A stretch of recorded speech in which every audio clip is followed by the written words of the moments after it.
का वक्त था। शोभा चाय बना रही थी। तभी मनीषा उसके पास आकर बोलती है, मम्मी मुझे कॉलेज की फीस भरनी है, 5,000 रूपए दे दीजिए। इतने ज्यादा पैसे? लेकिन कॉलेज की फीस तो इतनी ही होती है। अच्छा ठीक है तनीषा, ये ले। और मनीषा कहाँ है? अभी तक तैयार नहीं हुई क्या?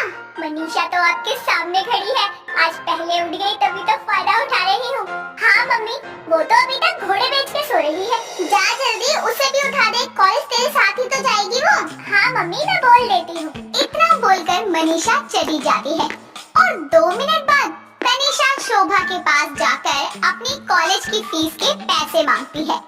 गुस्से में शोभा उसे देखते हुए बोलती है, अभी 2 मिनट पहले तो तू आई थी, अब फिर से 5,000 दूं तुझे? पागल हो गई है क्या? माँ, मैं तो अभी नहा कर आई हूँ। कब दे दिया आपने मुझे पैसे? अभी खींच कर एक रैप्टा लगाऊंगी। सुबह सुबह मेरे से मजाक मत कर। माँ, मैं सच बोल रही हूँ। ओहो, मैं अब समझी। आपके पास जरूर मनीषा आई होगी। आपने उसे पहचाना भी नहीं, वो मेरे पैसे लेकर चली गई। क्या? ये तो मैंने सोचा ही नहीं। मनीषा हमेशा लेट उठती है, आज इतनी जल्दी कैसे तैयार होकर आ गई? माँ, आज वो सुबह 5 बजे से उठी हुई थी, इसी बात का फायदा उठाया है उसने। आने दे उसे, मैं बताती हूँ। तेरे जैसे कपड़े पहनकर आई और मैं काम में लगी थी, बस इसी बात का फायदा उठाकर ले गई वो। तनीषा पूरे घर में देख कर आती है, मनीषा कहीं नहीं मिलती। ये बात वो अपनी माँ को बताती है। माँ, मुझे लगता है वो कॉलेज चली गई है, मैं भी जाती हूँ, वहीं मिल जाएगी। ठीक है, ध्यान से जाइयो। ये बोलकर वो कॉलेज पहुँचती है और उसकी फ्रेंड से मनीषा के बारे में पूछने लगती है, जिसके बाद उसकी दोस्त रिया कहती है, तुम्हारी बहन मनीषा ऊपर वाली कैंटीन में बैठी है, आज तो उसने पार्टी दे दी हम सबको। कौन सी पार्टी? कैसी पार्टी? अरे उसकी बर्थडे पार्टी। वो कह रही थी मैं तुम सबको पार्टी नहीं दे पाई, इसलिए अब दे रही हूँ।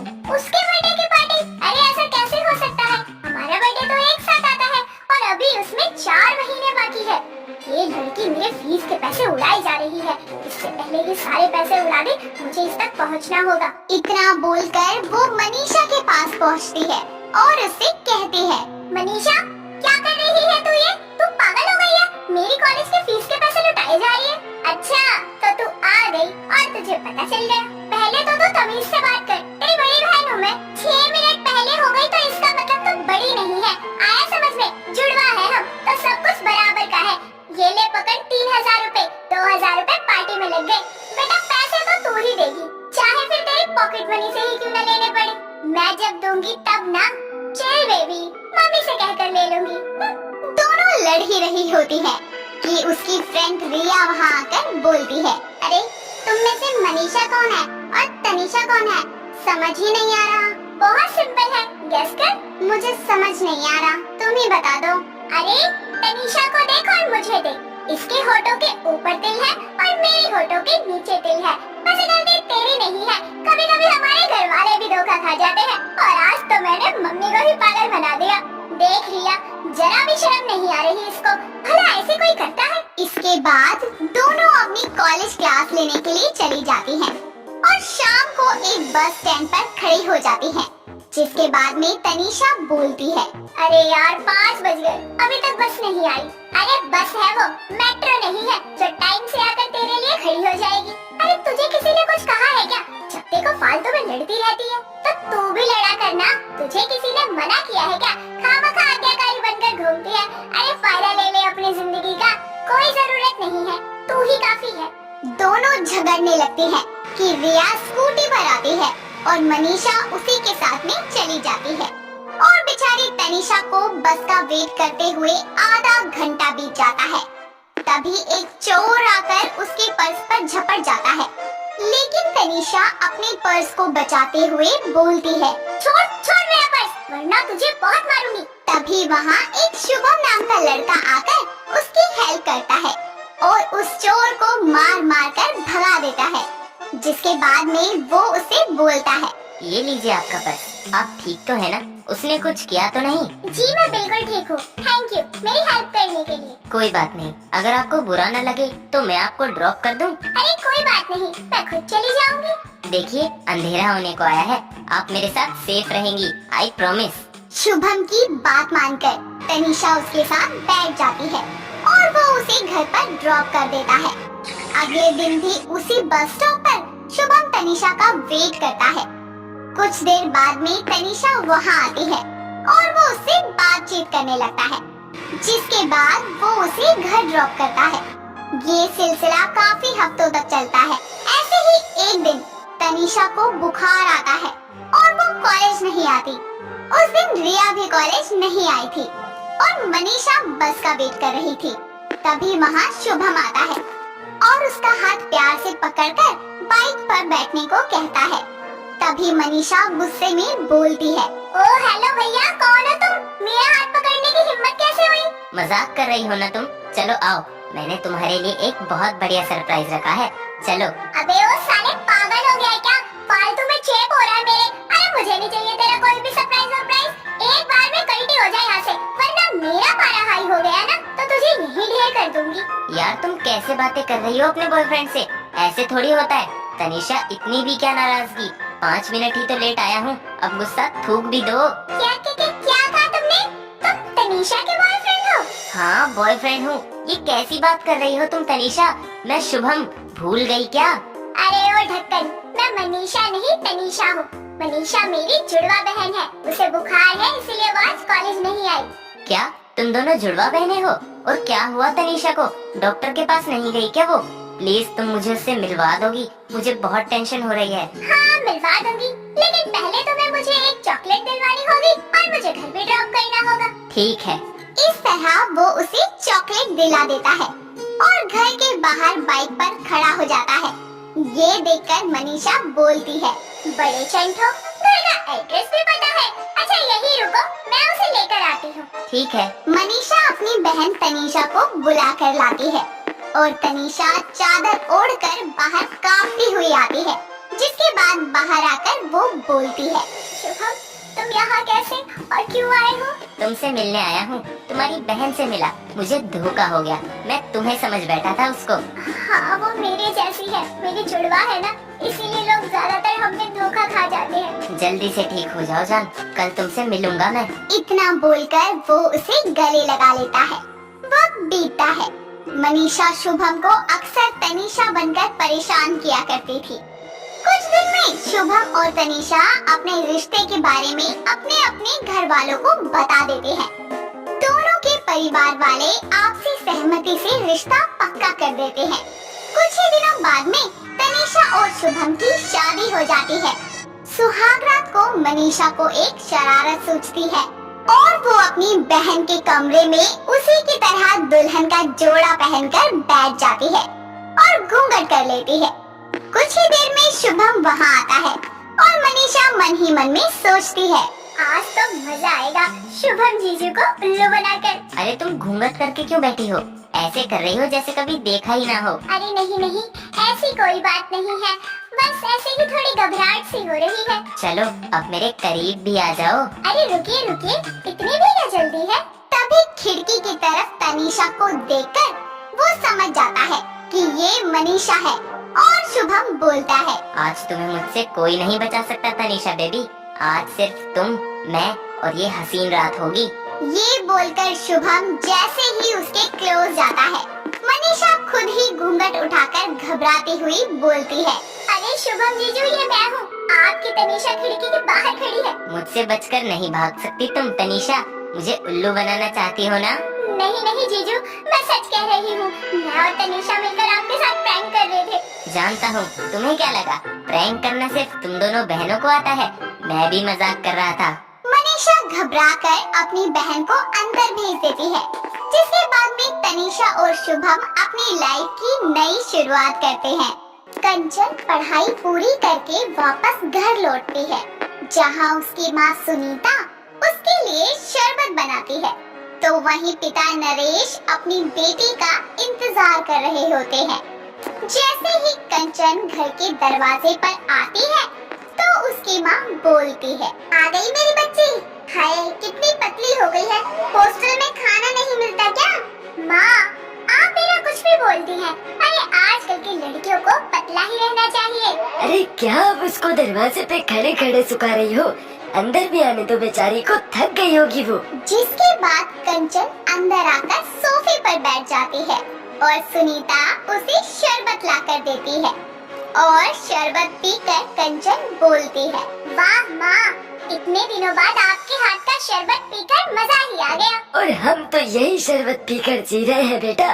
क्या करें, जब से तू गई है तब से तेरे हाथ से बना 56 भोग जैसा खाना खाने को नहीं मिलता। हाँ हाँ, मैं तो जैसे आपको भूखा ही रखती हूँ। बेटी आई नहीं कि अपनी फरमाइशें चालू हो गई बस। माँ पापा, आप दोनों कभी नहीं सुधरोगे। पता नहीं आपकी ये शिकायत करने की आदत कब जाएगी। ये सब तो चलता रहता है बेटा। तू आज एक काम कर, अपने हाथ से बना कुछ बढ़िया सा खिला दे। कुछ क्यों पापा, मैं आपको 56 भोग बनाकर खिलाऊंगी। इतना कहकर कंचन जल्दी से हाथ मुंह धोती है और फिर किचन में 56 भोग बनाने चली जाती है और कुछ ही देर में खाना तैयार करके टेबल पर लगा देती है। खाने को देखकर उसके माता पिता बोलते हैं, हाय कितनी गुणी है मेरी बेटी, ऐसा 56 भोग तो कोई भी नहीं बना पाएगा, वो भी अकेले। अरे मैं तो कहती हूँ जिसके भी घर जाएगी उसके तो भाग ही खुल जाएंगे। 16 आने सच कह रही हो भगवान। जिसके बाद सब साथ में बैठकर खाना खाते हैं। ऐसे ही कुछ दिन बीतते हैं और कंचन जब भी खाना बनाती तो 56 भोग ही बनाया करती। ऐसे ही एक दिन कंचन के लिए रिश्ता आता है और उस दिन भी कंचन 56 भोग ही बनाकर मेहमानों के सामने रखती है। दोनों माँ बेटे कंचन का बनाया हुआ 56 भोग खाकर अपनी उंगलियां चाटते रह जाते हैं। जिसके बाद अमन बोलता है, अरे वाह माँ, कितना स्वादिष्ट है। कंचन जी, आपके हाथों में तो जादू है। आप शादी के बाद भी ऐसा ही 56 भोग बनाएंगी ना? जी क्यों नहीं, मुझे 56 भोग बनाना बहुत पसंद है। मैं आपके लिए रोज तरह तरह का खाना बनाऊंगी। जिसके बाद एक अच्छा दिन देखकर कंचन और अमन के घर वाले उनकी शादी करवा देते हैं। ससुराल में भी अपनी पहली रसोई की रस्म में कंचना 56 भोग ही बनाती है।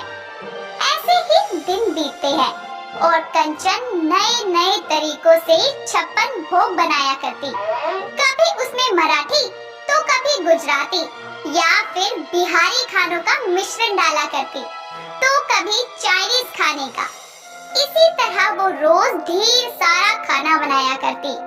ये देखकर एक दिन उसकी सास बोलती है, बहू ये क्या रोज रोज तो 56 भोग बनाती रहती है, कभी सादा खाना भी बना लिया कर। अरे इसको बनाने में जितनी तेरी मेहनत लगती है ना, अरे उससे कई ज्यादा तो इसे बनाने का खर्चा आता है। लेकिन माँ जी, मैं तो रोज अलग और नई चीजों को मिलाकर बनाती हूँ ना। अरे ओ बैल बुद्धि, 56 भोग को अलग अलग तरीके से बनाने से क्या फर्क पड़ जाएगा। बनाती तो फिर भी तू ढेर सारा ही है और जो बच जाता है उसे फेंक देती है। अरे मैं पूछती हूँ, इसके लिए पैसे क्या पेड़ से टपकते हैं? माँ जी, मुझे नहीं अच्छा लगता वो सब खाना। अरे क्या मजा आता है रोज रोज सादे से दाल चावल खाने में। अरे आपको तो भगवान का धन्यवाद करना चाहिए कि आपको इतनी अच्छी बहू मिली है। हे भगवान, लोग कहते हैं कि नई नवेली बहू घर में लक्ष्मी का रूप लेकर आती है और एक मेरी बहू है 56 भोग बना बनाकर घर की सारी लक्ष्मी लुटा रही है। निर्मला के इतना सब कहने के बाद भी कंचन को कोई फर्क नहीं पड़ता और वो रोज 56 भोग बनाती। ऐसे ही एक दिन निर्मला कंचन को बोलती है, बहू आज रात में खिचड़ी बना दियो, मेरे पेट में कुछ दर्द सा हो रहा है। इतना कहकर उसकी सास वहाँ से चली जाती है और रात को जब अमन ऑफिस से घर आता है तो फ्रेश होकर खाना खाने टेबल पर बैठ जाता है। तो टेबल पर वही पनीर, छोले, पूड़ी, मिठाई जैसे 56 भोग दिखता है। जिसके बाद वो गुस्से में आकर बोलता है, ये क्या है कंचन, तुमने फिर वही रोज की तरह 56 भोग लाकर परोस दिया, और वो भी इतना सारा। कभी कुछ सिंपल और हल्का भी बना लिया करो यार।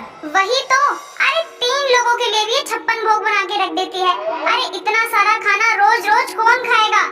मुझे तो डर लगता है कहीं एक दिन में ये 56 भोग खाते खाते टपक ना जाऊं। अरे मुझे समझ नहीं आता, आप लोगों को जब बना बनाया अच्छा खाना मिल रहा है तो आप लोगों को खाने में भी दिक्कत है। कंचन की ये बात सुनकर अमन और निर्मला समझ जाते हैं कि उनके कहने से कंचन नहीं समझने वाली। इसीलिए वो दोनों मिलकर कंचन को सही रास्ते पे लाने के लिए प्लान बनाते हैं और एक दिन अमन जब ऑफिस से घर आता है तो वो बोलता है, माँ, कंचन ऑफिस दूसरी जगह शिफ्ट हो गया है, जिसके कारण कुछ एम्प्लॉयज को नौकरी से निकाल दिया है, जिसमें मैं भी शामिल हूँ।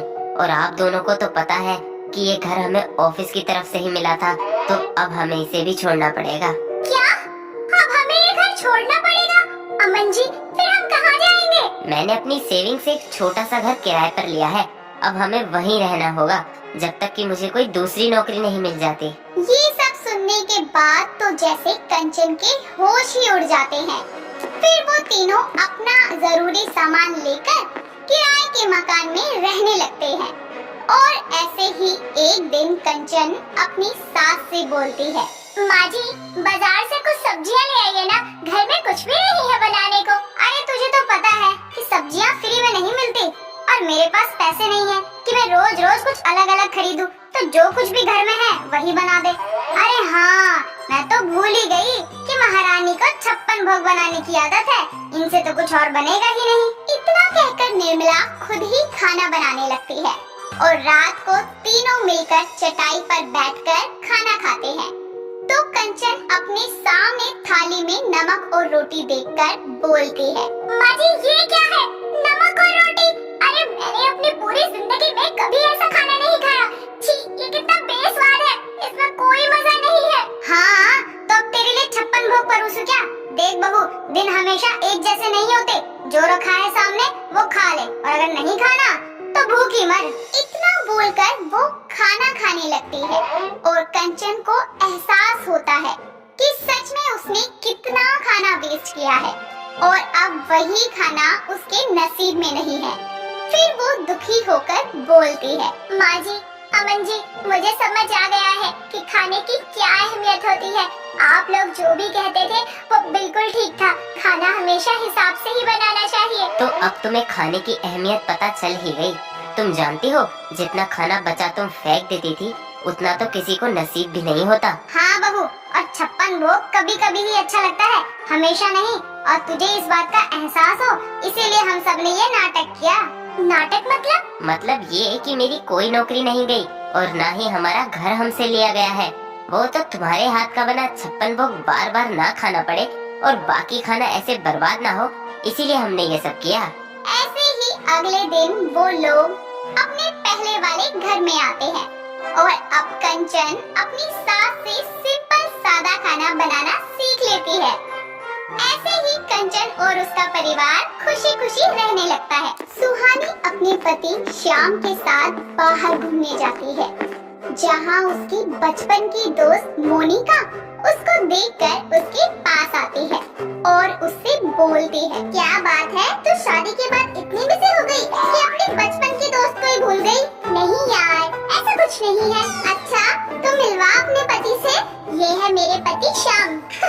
ये है तेरा पति। वैसे रंग के हिसाब से नाम सही है, श्याम, रंग भी सांवला और नाम भी श्याम। मैं देख रही हूँ तुझे कुछ ज्यादा ही हंसी आ रही है। हंसी तो आएगी ही ना, तू खुद को देख और अपने पति को। पता नहीं तूने ऐसे सांवले इंसान से कैसे शादी कर ली। मैं तो ऐसे इंसान से कभी बात भी ना करूँ, शादी तो दूर की बात है। मुझे इनसे प्यार है, ना कि इनके रंग रूप से। और रंग में रखा ही क्या है, सांवले तो कृष्ण भगवान भी थे, पर उन्हें भी तो सब प्यार करते थे ना। तो वैसे ही मुझे भी अपने सांवले बलम से बहुत प्यार है। तो पतिदेव, चले अब। सुहानी श्याम के साथ घर आ जाती है। बाहर से आने के बाद से श्याम उदास अपने रूम में बैठा होता है। श्याम को उदास देखकर सुहानी उसके पास जाती है और उससे बोलती है, क्या हुआ? आप जब से घर आए हैं मैं देख रही हूँ बहुत उदास है। तुम्हें मेरी वजह से कितना शर्मिंदा होना पड़ता है सबके सामने, है ना? ये कैसी बातें कर रहे हैं आप? और वैसे भी हम लड़कियों को ना गोरे लड़कों से ज्यादा सांवले लड़के अच्छे लगते हैं, इसलिए आप ऐसी बातें करके ना अपना और मेरा मूड मत खराब करो। अच्छा ठीक है। अच्छा, फ्रेश हो जाइए, मैं तब तक डिनर की तैयारी कर लेती हूँ। इतना बोलकर सुहानी किचन में जाकर डिनर की तैयारी करने लगती है। तो वहीं श्याम YouTube खोलकर उस पर गोरा होने के टिप्स देखने लगता है। रात में सबके डिनर करने के बाद जब सुहानी सोने के लिए रूम में जाती है, तो श्याम अपने हाथों में लेप लिए सुहानी के पास आता है और उससे बोलता है, सुहानी ये लेप मुझे लगा दो। इस समय? और ये किस चीज का लेप है? गोरा होने का लेप है ये, देखना इसकी मदद से मैं कुछ ही दिनों में गोरा हो जाऊंगा। आपकी तबीयत तो ठीक है ना? कैसे बहकी बहकी सी बातें कर रहे हो? लगता है आपको किसी की नजर लग गई है। रुको, मैं आपकी नजर उतार देती हूँ। जरूर उस चुड़ैल मोनिका की नजर लगी होगी आपको। अरे मुझे कोई नजर नहीं लगी, मैं बिल्कुल ठीक हूँ। अगर मेरे लिए कुछ करना ही है तो ये लेप लगा दो ताकि मैं भी जल्दी से गोरा हो जाऊँ। हाँ हाँ लगाती हूँ, पर इससे पहले आपको काला टीका तो लगा दूँ। यार जो करना है करो, पर ये लेप अभी लगाओ। सुहानी श्याम को काला टीका लगाकर उसकी पूरी चेहरे और बॉडी पर लेप लगाती है, जिसे लगाकर श्याम सुहानी से बोलता है, अब तुम सो जाओ, तुम्हें नींद आ रही होगी ना। अच्छा ठीक है, मैं सो रही हूँ, मगर सुनो, आप ऐसी हालत में ना माँ जी के सामने मत चले जाना। इतना बोल सुहानी सो जाती है और श्याम अपने लेप के सूखने का वेट करता है। काफी देर हो जाती है लेकिन उसका लेप नहीं सूखता, इसीलिए श्याम घर की लाइट जलाए बिना किचन में पानी लेने जाता है, जहाँ उसकी माँ लता उसे ऐसे हाल में देख के डर के मारे चिल्लाकर बोलती है, भूत बचाओ, घर में भूत। अरे मैं भूत नहीं हूँ। लता डर से चिल्लाते हुए पूरे घर में इधर उधर भागने लगती है। तभी सुहानी अपनी सास की आवाज सुनकर उठ जाती है और बाहर आकर अपनी सास को पकड़ती है और उससे बोलती है, क्या हुआ माँ जी, आप इतनी डरी हुई क्यों है? बहू, घर में ना भूत है, मैंने अपनी आंखों से देखा है। तभी वहाँ श्याम आता है और सुहानी से बोलता है, अरे सुहानी माँ को समझाओ, यहाँ कोई भूत नहीं है। हाँ बहू, यही है वो भूत, चल बहू यहाँ से भाग चलते हैं। माँ जी शांत हो जाइए, ये कोई भूत नहीं है, आपके बेटे हैं, गौर से देखो। हाँ माँ, मैं श्याम आपका बेटा, मैं कब से आपको यही बोलना चाह रहा हूँ, पर आप है कि कुछ सुन ही नहीं रही थी। नालायक, तू क्या चाहता है? अपनी हार्ट पेशेंट माँ को मारना चाहता है क्या, जो इतनी रात को भूत बन के घर में घूम रहा है? अगर बहू ना आती तो मेरा तो राम राम सत्य हो जाता। अब जाइए, जाकर नहा लीजिए और वापस से अपने असली रूप में आ जाइए। पता नहीं कहाँ से गोरे होने का भूत चढ़ गया है आपको। सुहानी अपनी सास को उसके रूम में भेज देती है और श्याम नहा धोकर सो जाता है। ऐसे ही कुछ दिन बीतते हैं और श्याम आए दिन कोई न कोई नुस्खा खुद पर अपनाता रहता है, पर उसकी स्किन पर कोई बदलाव नहीं आता और वो अपना सांवला रंग देखकर निराश हो जाता है। अपने सांवले रंग का होने की वजह से वो सुहानी के साथ बाहर आना जाना बंद कर देता है। ऐसे ही एक दिन सुहानी जबरदस्ती श्याम को अपने साथ बाहर लेके जाती है और कुछ फ्रेंड से मिलवाती है, जहाँ उसकी एक फ्रेंड श्याम से बोलती है, क्या बात है जीजू, आखिर आपने हमारी सुहानी पर ऐसा कौन सा जादू कर दिया जो वो शाम की राधा बनकर घूमती रहती है? वो तो सुहानी को ही पता होगा, मैं तो बस उससे बेहिसाब प्यार करता हूँ और इस बात का ख्याल रखता हूँ कि कभी भी मेरी वजह से उसकी आंखों में आंसू ना आए। चलिए आप लोग बात कीजिए, मैं आता हूँ अभी 2 मिनट में। इतना बोलकर श्याम वहाँ से चला जाता है। यही सुहानी का एक दोस्त उससे बोलता है, यार श्याम इंसान तो बहुत अच्छा है, पर क्या यही कि वो सांवले है? मेरी एक बात ना कान खोलकर सुन लो तुम सब, श्याम मेरे पति है, वो काले हैं या गोरे इससे मुझे कोई फर्क नहीं पड़ता और मैंने यहाँ किसी को इतना हक नहीं दिया कि कोई मेरे पति के लिए मेरे सामने ऐसे बोले। इतना बोलकर सुहानी वहाँ से जाने लगती है। तभी एक छोटी हाइट वाला आदमी आकर सुहानी का पर्स लेकर भाग जाता है।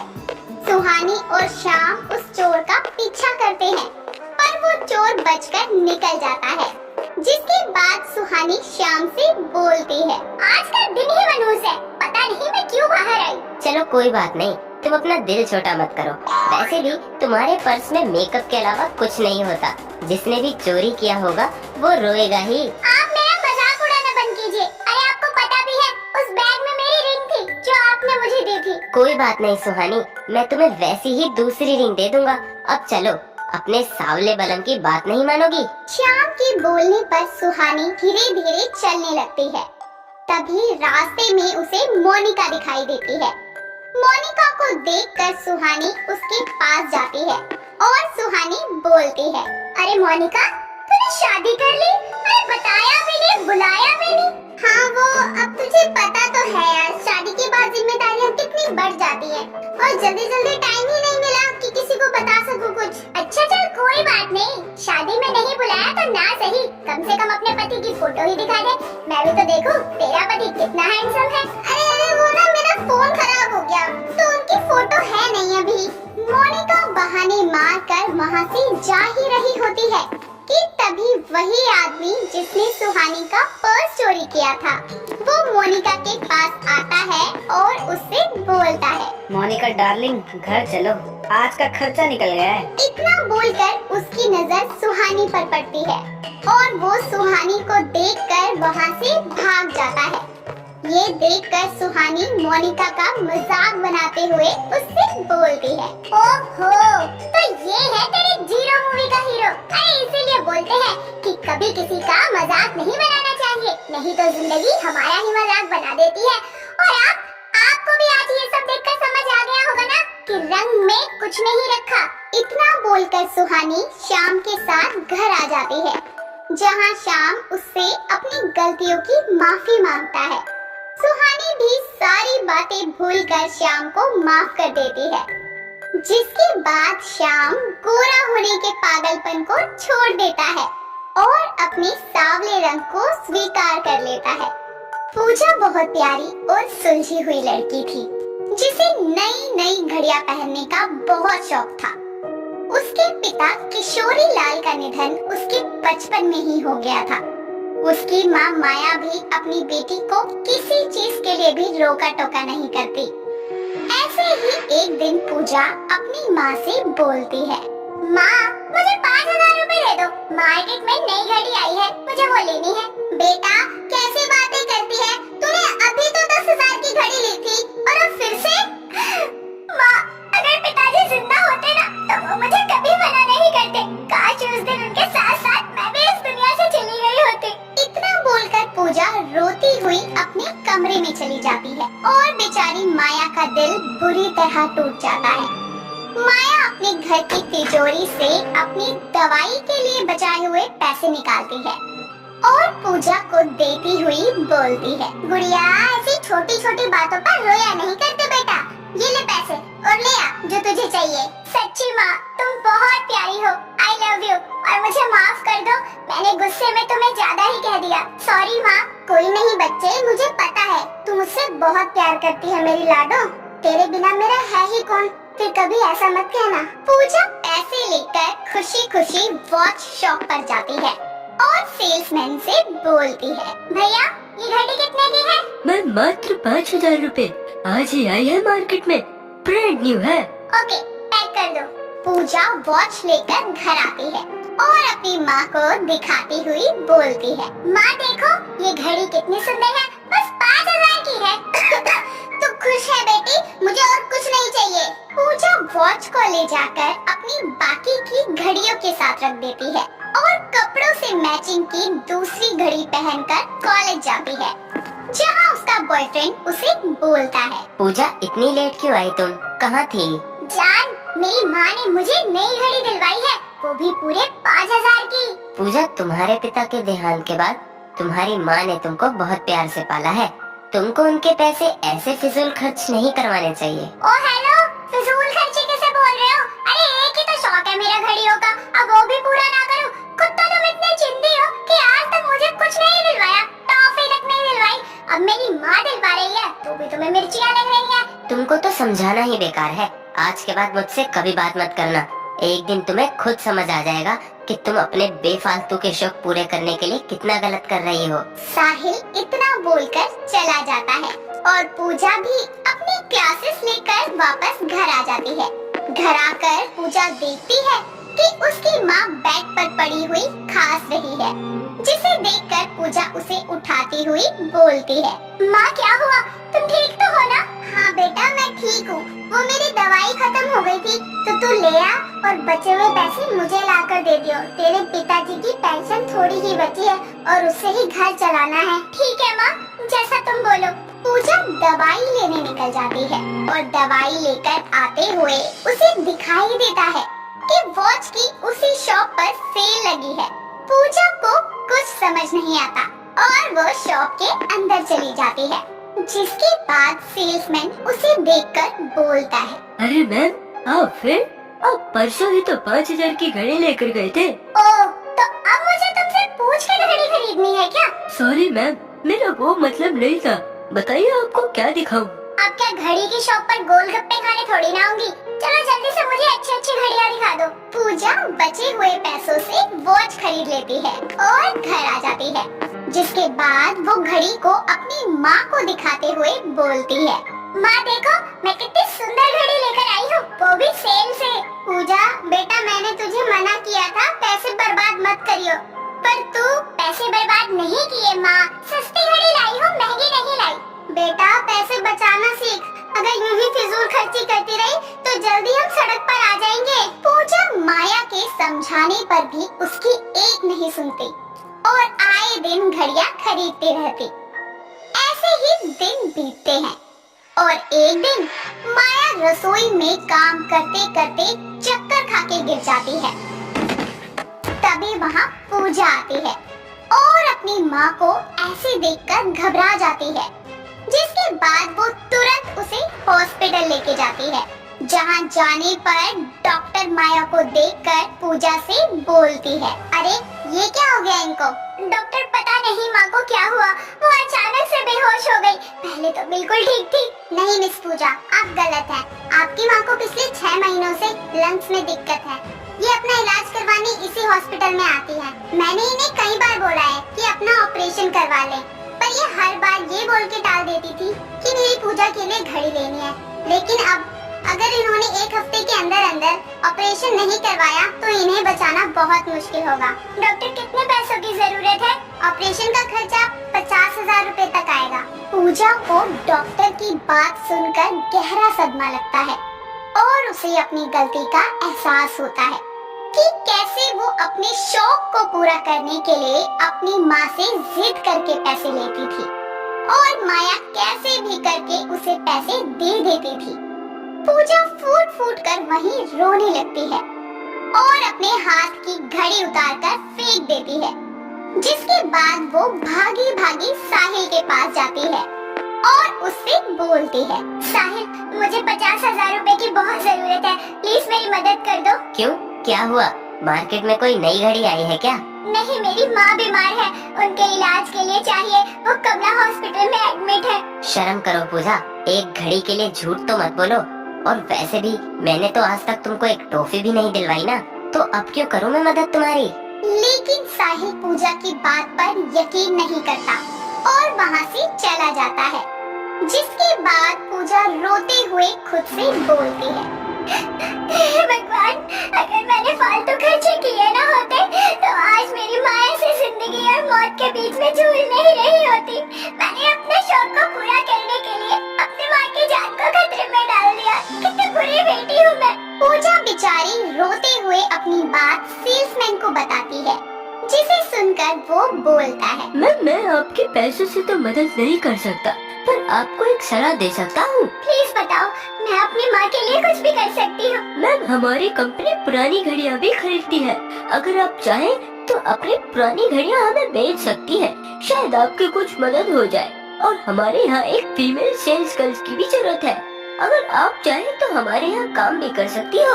आपने तो मुझे मेरी जिंदगी दे दी, थैंक यू। पूजा भागी भागी अपने घर आती है और अपनी सारी घड़ियों को उठाकर उनसे बोलती है, तुम मेरे लिए इम्पोर्टेंट हो, पर मेरी माँ से ज्यादा नहीं। पूजा अपनी सब वॉच को ले जाकर दुकान पर बेच देती है।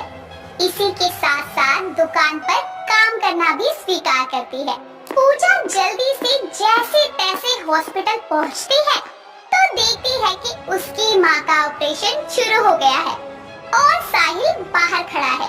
ये देखकर पूजा बोलती है, साहिल तुम यहाँ कैसे? तुम्हारी माँ मेरी भी माँ जैसी है, मैं उनको परेशान कैसे देख सकता था? वो सब मैंने इसलिए किया ताकि तुमको तुम्हारी गलती का एहसास हो। पूजा साहिल से माफी मांगती है और घड़ी बेचकर आए हुए पैसे साहिल को दे देती है। कुछ देर बाद में पूजा की माँ को होश आता है और पूजा माया से भी माफी मांगती है, जिसके बाद पूजा घड़ी का शौक छोड़ देती है और घड़ी की दुकान पर काम करना शुरू करती है। इसी के साथ साथ पूजा समझ जाती है कि शौक और पागलपन में फर्क होता है।